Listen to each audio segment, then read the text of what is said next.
پیارے بچوں، آج ہماری کہانی کا موضوع ہے محنت رائے کا نہیں جاتی۔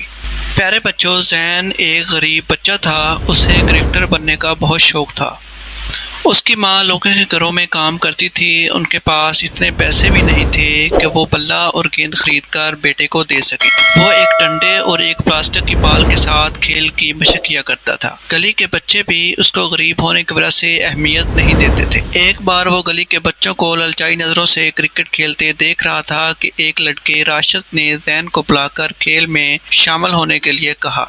زین نے اس قدر شاندار کارکردگی دکھائی کہ سب بچے حیران رہ گئے۔ ایک ایسا بچہ جس کے پاس گیند بلہ تک نہیں اتنا اچھا کھیل سکتا ہے۔ اس روز کے بعد وہ زین کو روزانہ کھیل میں شریک کرنے لگے۔ ہر کوئی چاہتا کہ زین اس کی ٹیم میں شامل ہو، لیکن زین ہمیشہ راشد کے ساتھ ہی شامل ہوتا، جس نے اسے پہلی بار موقع دیا تھا۔ راشد کے اسکول میں شہر کے تمام بڑے اسکولوں کی ٹیموں کے درمیان کھیل کے مقابلے ہو رہے تھے۔ راشد نے اپنے پرنسپل کو قائل کر کے جیت کا یقین دلا کر زین کو ٹیم میں شامل کروا لیا۔ زین کو ٹیم میں شامل کرنے سے ان کے اسکول کی ٹیم فائنل میں پہنچ گئی۔ تمام مقابلوں میں زین نے شاندار کارکردگی دکھائی تھی۔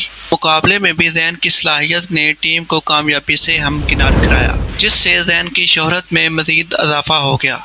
ٹیلی ویژن نے بھی اس کے کھیل کو اجاگر کیا۔ زین کا انٹرویو بھی نشر کیا گیا اور پاکستان کی 20 سال سے کم عمر نوجوانوں کی قومی کرکٹ ٹیم میں شامل کر لیا گیا۔ سارے اخراجات بھی حکومت نے اپنے ذمے لے لیے۔